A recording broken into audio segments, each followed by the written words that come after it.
Hablemos como hombres. Cuidar tu salud no te hace débil, te hace responsable. El día de hoy hablaremos de enfermedades de transmisión sexual y de la próstata. Soy Daniel Uribe. Esto es Voces Médicas a través de la plataforma Eco Yucatán, la voz de la gente. Comenzamos.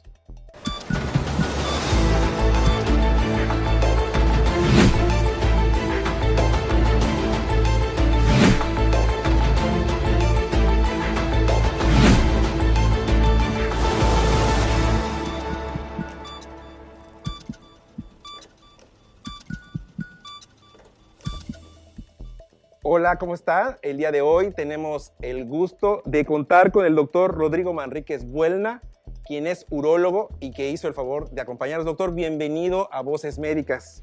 ¿Cómo se siente, doctor? Muy bien, muchas gracias. Agradecido con ustedes por haberme brindado la oportunidad, por la invitación y pues en lo que pueda ayudarles, con muchísimo gusto. No, hombre, doctor, al contrario, gracias por asistir, gracias por acompañarnos. El día de hoy, pues como vio escuchó la introducción, Sí. pues tenemos dos temas muy importantes a los que queremos acudir a usted por su especialidad.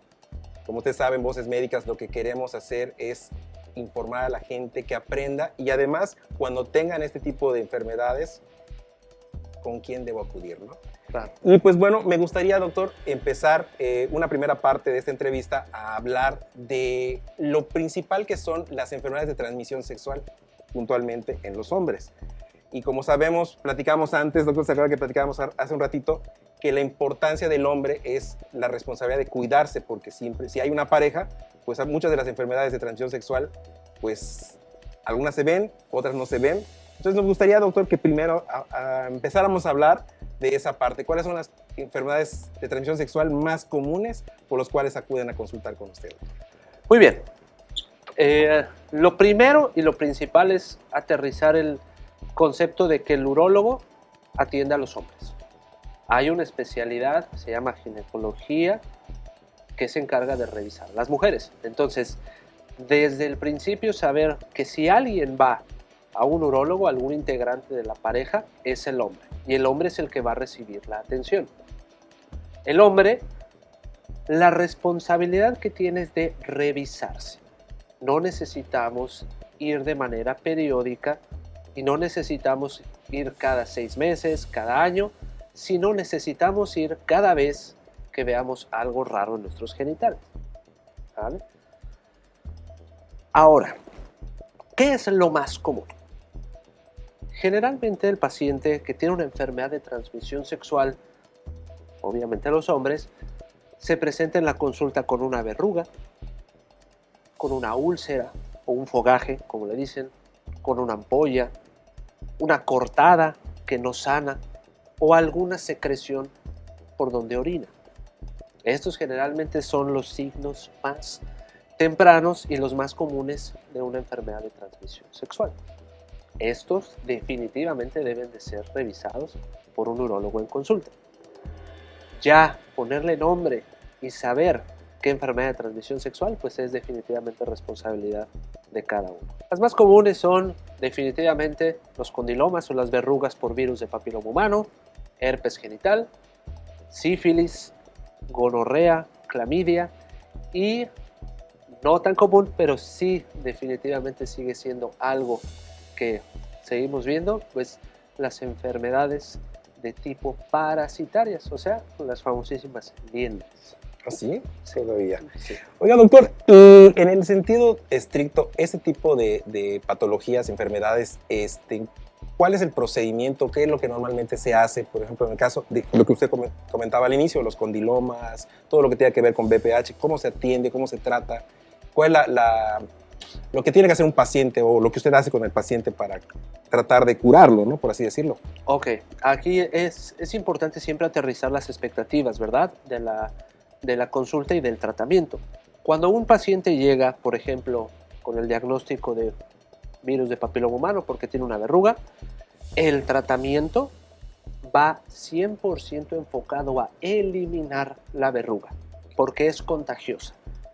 No podemos y no hay una maniobra médica específica a día de hoy No hay ninguna pastilla, ninguna inyección que cure el virus del papiloma humano. No le existe. Todavía no estamos en ese punto. Sí podemos hacer cosas para evitar que tengamos complicaciones por virus del papiloma humano, pero no podemos curar el virus.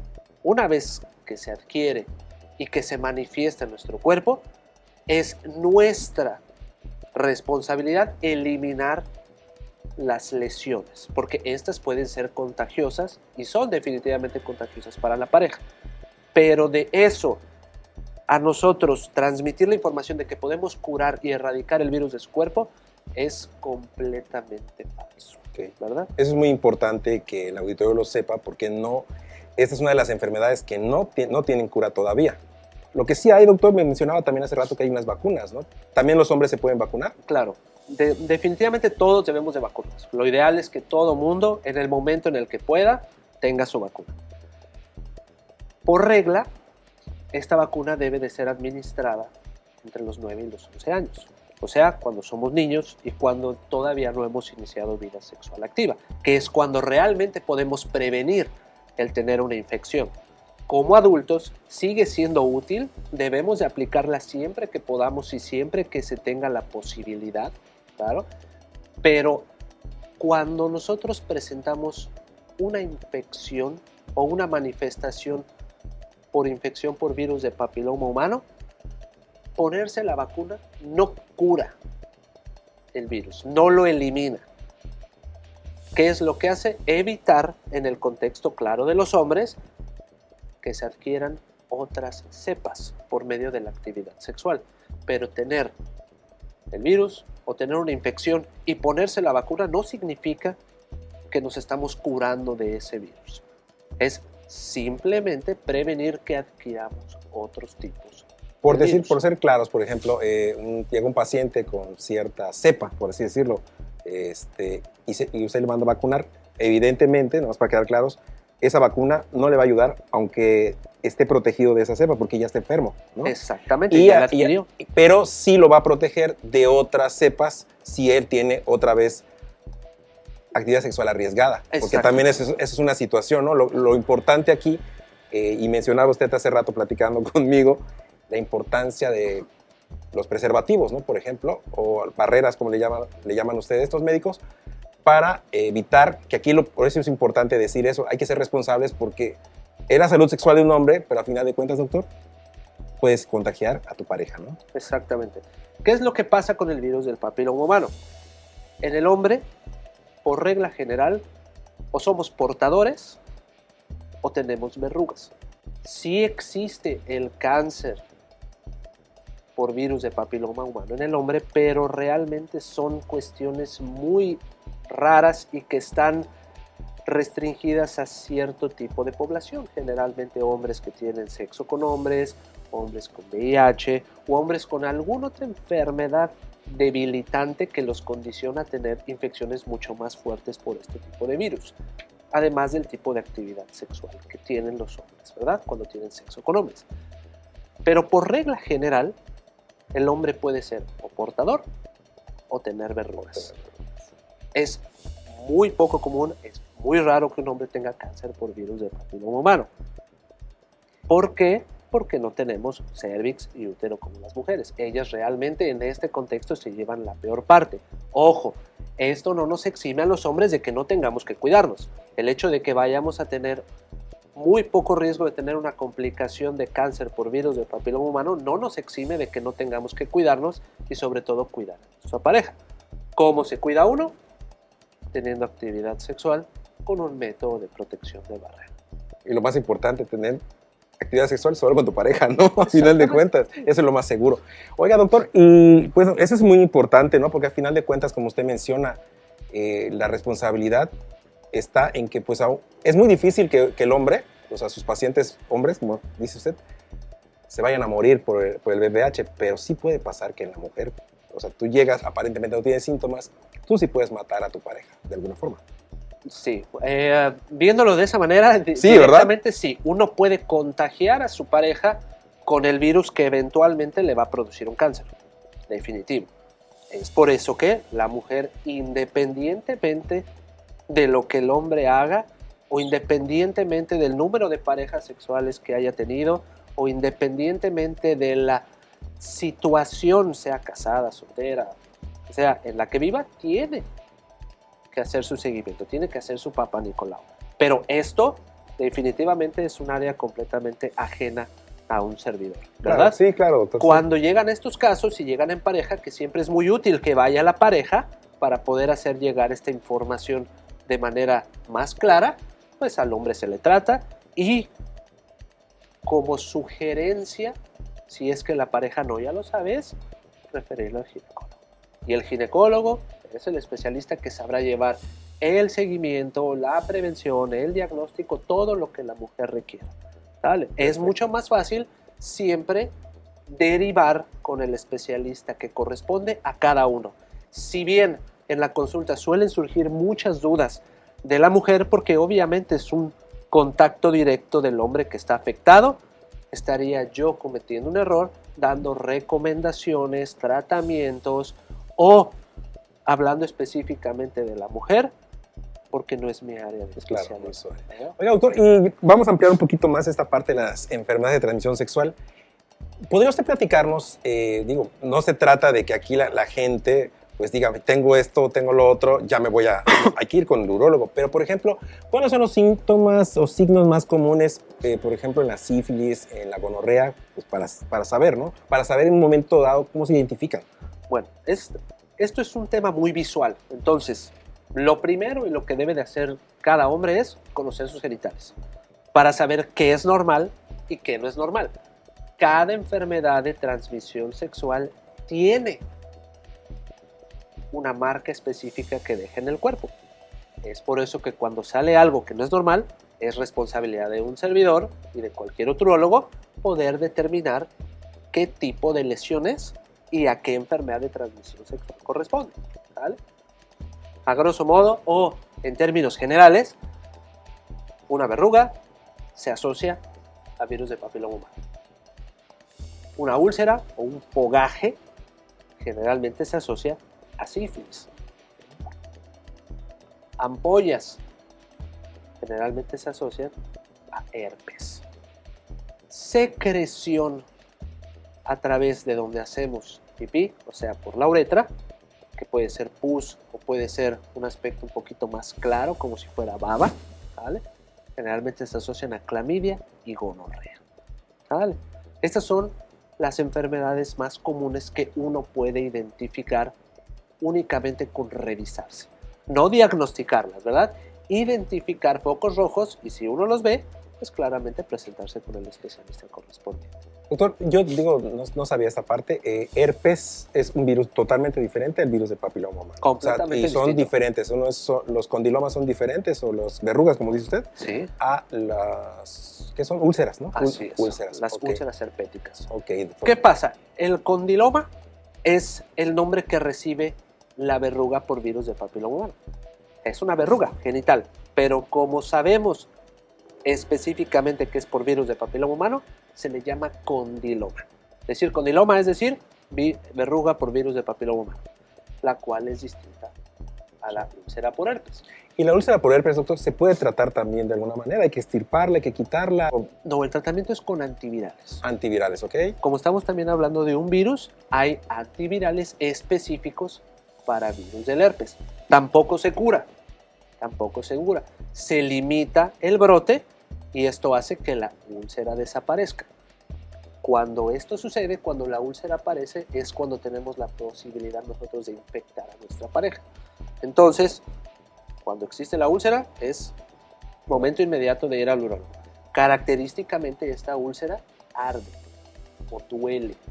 ¿Vale? Que hay mucha atención en eso. De la misma manera, o más bien, de manera contraria, el condiloma por virus de papiloma humano no duele, no da comezón, no da ningún síntoma, solo crece y aquí es cuando tenemos el problema. Si no estamos acostumbrados a revisarnos, probablemente cuando lo identifiquemos ya sea muy grande o ya esté muy esparcido o ya sea muy difícil tratarlo en una sola sesión o requiera de procedimientos adicionales, ¿verdad?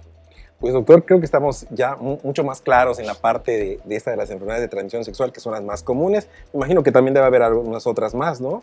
Pero en general estas son las más comunes. Doctor, ¿qué le parecería si también hablamos de un tema que es sumamente importante en la salud sexual de los hombres, que es el tema de la próstata, ¿no? Sabemos que hay un alto índice de pacientes que en la etapa adulta logran desarrollar cáncer, ¿no?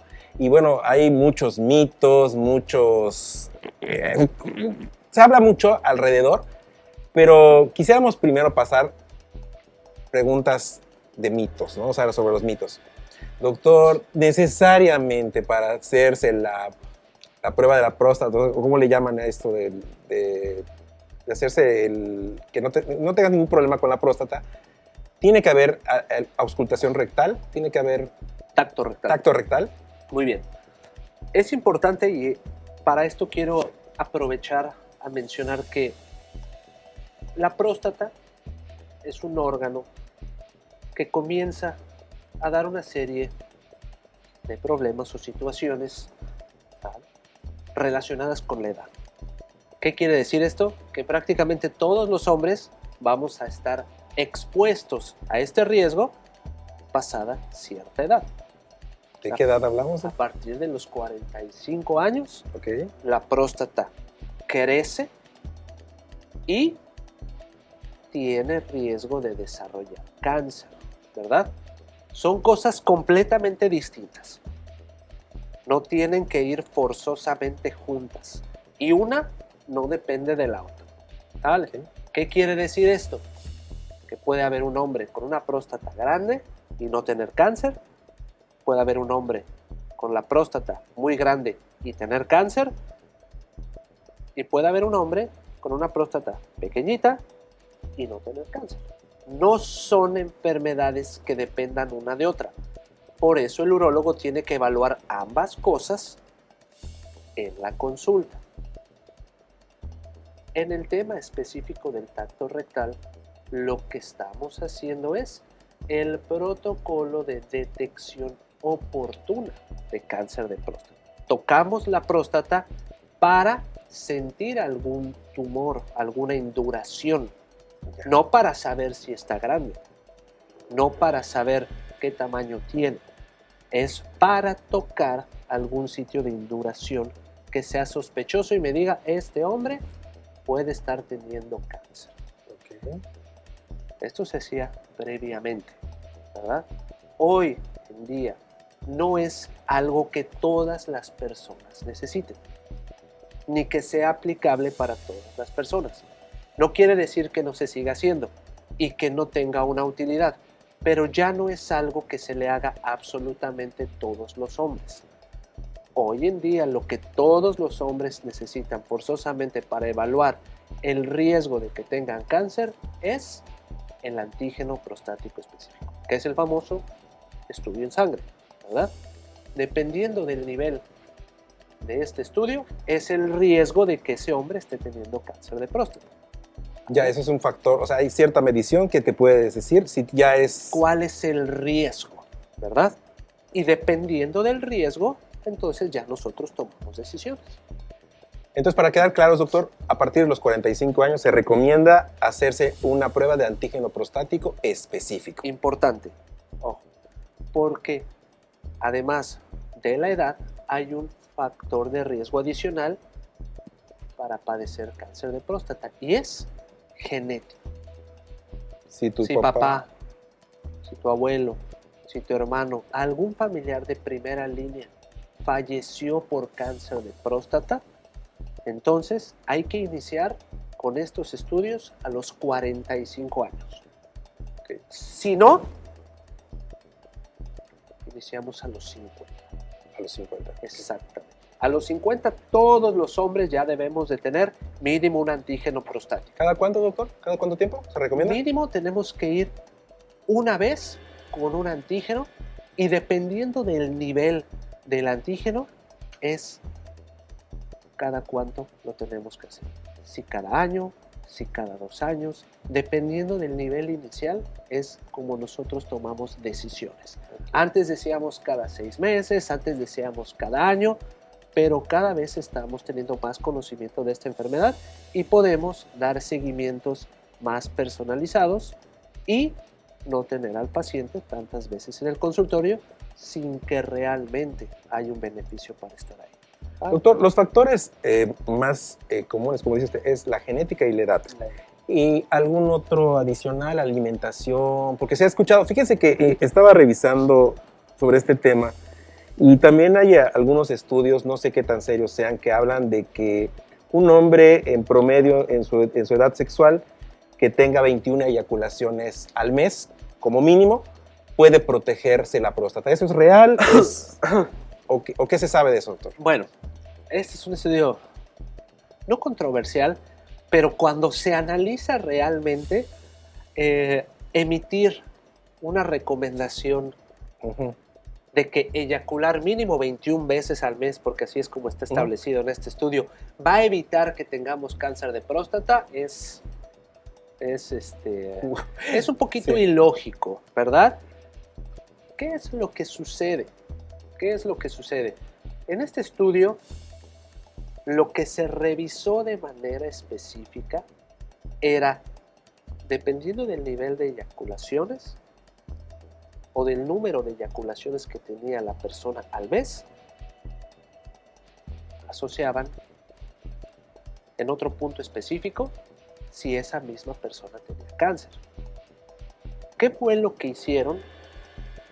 En parte de las conclusiones vieron que estas personas que eyaculaban mínimo 21 veces al mes, en unos años eran los que menos presentaban cáncer. Pero no es algo en donde se haya encontrado una asociación directa. Fue un dato que se emparejó con otro dato y que obviamente pues suena bastante atractivo, ¿verdad? Eyacular mínimo 21 veces al mes y así ya no tengo cáncer de próstata. Pero no podemos emitir una recomendación, ni mandar a las personas a eyacular 21 veces al mes, o masturbarse, o tener actividad sexual con su pareja, ¿vale? Sí hay un dato específico que dice 21 eyaculaciones, menos cáncer de próstata, pero no debemos de tomar eso como una medida o como una verdad absoluta que previene el cáncer, ¿verdad? Sí, porque inclusive digo, sí, yo vi que es un estudio controversial, por eso usted que es un experto le estamos preguntando qué tan serio debe uno tomar, sobre todo que nosotros no somos médicos, ¿no? A final de cuentas, y no tenemos esa base. Doctor, creo que tenemos un poco de tiempo más y hay dos temas también que me gustaría preguntarle. Uno es las cuestiones de que también en cuanto a la salud sexual, que es muy común, por ejemplo, la eyaculación precoz, y lo que famosamente se llama la impotencia sexual, ¿no? Que hay gente que no puede mantener la erección. Entonces, no sé si podríamos hablar primero del tema de la eyaculación precoz, que sabemos que hay datos de que muchos hombres con esto, ya ese tema, no sé si llega el paciente con pena, llega con cierto temor. Mire, generalmente la eyaculación precoz es un tema que definitivamente se ve muy poco en consulta, precisamente por la vergüenza que le da al paciente, ¿no? ¿Qué es lo que pasa? Se aísla, ¿no? Deja de tener actividad sexual y obviamente lo último que va a hacer es ir al baño. Desgraciadamente esto, por el tipo de información en redes sociales, por el tipo de interacción social que tenemos con la tecnología hoy en día, sí, los hombres se han visto muy afectados en su sexualidad. Tenemos un concepto muy distorsionado de la sexualidad y el erotismo hoy en día, y esto definitivamente afecta a los hombres. Yo creo que ese es un tema muy importante que usted menciona, doctor, porque sí, fíjese que estaba yo leyendo también de eso de la eyaculación precoz, un poquito para preparar la entrevista por si me daba tiempo, y tiene mucho que ver con el tema de la pornografía, el acceso que hay al contenido para adultos, y que bueno, hay gente que a temprana edad empieza y luego llega un momento en que tienen como una visión, como se dice, distorsionada de cómo es realmente el sexo, y cuando ya tienen, ahora sí que en persona con alguna pareja, ya no es lo mismo, porque sus expectativas son mucho más completamente distintas, altas, contrarias o complejas, y no les llena completamente. Entonces, por ahí va En esto. el tema, específicamente esto que usted dice que de la disfunción eréctil y la eyaculación precoz, es un combo muy común en los jóvenes. Okay. Precisamente por esto. Porque tienen algo que se llama ansiedad de desempeño. Y todo va enmarañado, por así decirlo, todo está relacionado con el consumo de contenido para adultos, ansiedad, depresión, todo lo que está sucediendo hoy en día con los jóvenes hombres. Sabemos que a muy temprana edad, desde los 7 años, están teniendo acceso o están teniendo su primer contacto con contenido para adultos. Entonces, eso definitivamente no lo tuvo ni su generación ni la de un servidor. Ver al hombre de 30, 32 años, sin ninguna enfermedad, que no puede sostener una erección, que no tiene líbido, que no tiene interés, que eyacula en menos de 1 minuto con su pareja. ¿Qué pasa cuando está solo? Se masturba, no tiene ningún problema, tiene buen apetito sexual. ¿Por qué? Porque su líbido y su concentración están en un lugar completamente distinto. Y esto nos ha agarrado un poquito, ¿cómo decirlo? Nos ha agarrado un poquito desprevenidos, porque como urólogos definitivamente no tenemos el entrenamiento necesario para abordar estos problemas. Necesitamos echar mano de terapia psicológica o de psicoterapeutas, a veces es necesario psiquiatra, ¿verdad? Okay. Y nosotros, nuestra parte ahí está en descartar cualquier problema orgánico, o sea, ver que abajo todo esté funcionando.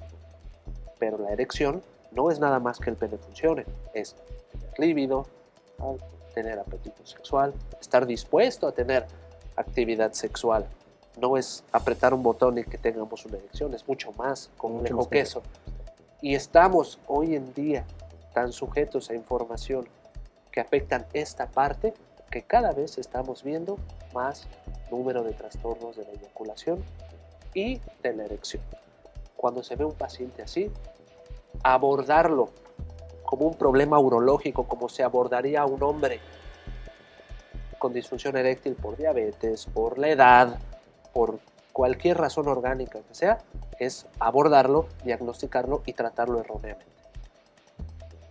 Y hay un tema, doctor, que creo que es sumamente importante, porque usted, como sabe, digo, no soy experto en este tema, pero leo, la sociedad a veces se va distorsionando, se va haciendo, se pierde ese contacto de los papás, no hay esa comunicación, que creo que sería un buen consejo, no sé, como urólogo tal vez, que usted le diera a los papás de hablar de temas sexuales con sus hijos, sobre todo los varones, ¿no? Que es lo que a usted le compete, porque podría ser, como dice, muy llamativo a lo mejor lo que ves en redes sociales o lo que ves en contenido para adultos. Tal vez sí te puede llamar la atención y volverse adictivo, pero saber que eso te va a traer problemas en tu etapa adulta y a lo mejor no vas a poder hacer familia, no vas a poder... Eso es lo que quisiera, doctor, que usted nos complementara. Mire, esto es algo que yo veo mucho, pero definitivamente no soy yo el que tiene las competencias para poder aterrizar eso directamente al paciente o a la familia. Hay una especialidad que se llama sexología, que es un área de la psicología y de la psicoterapia, que son encargados de esto. Obviamente, pues se puede emitir una recomendación en general. Sí, en general, doctor. ¿Y cuál sería mi recomendación en general para cualquier hombre? Es evitar cualquier tipo de contenido para adultos.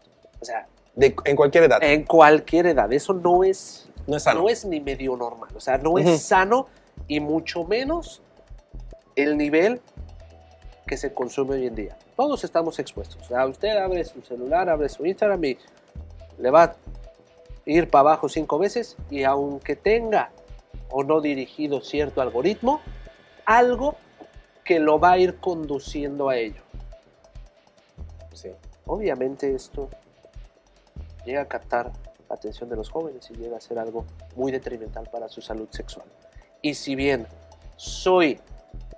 y el urólogo es especialista en salud sexual masculina, nosotros abordamos temas principalmente orgánicos. Clínicos, ¿no? Y paciente que tiene un problema de otro tipo, tiene muy buen pronóstico porque no tiene ningún problema orgánico, pero el éxito depende de ayudar y buscar esa ayuda especializada.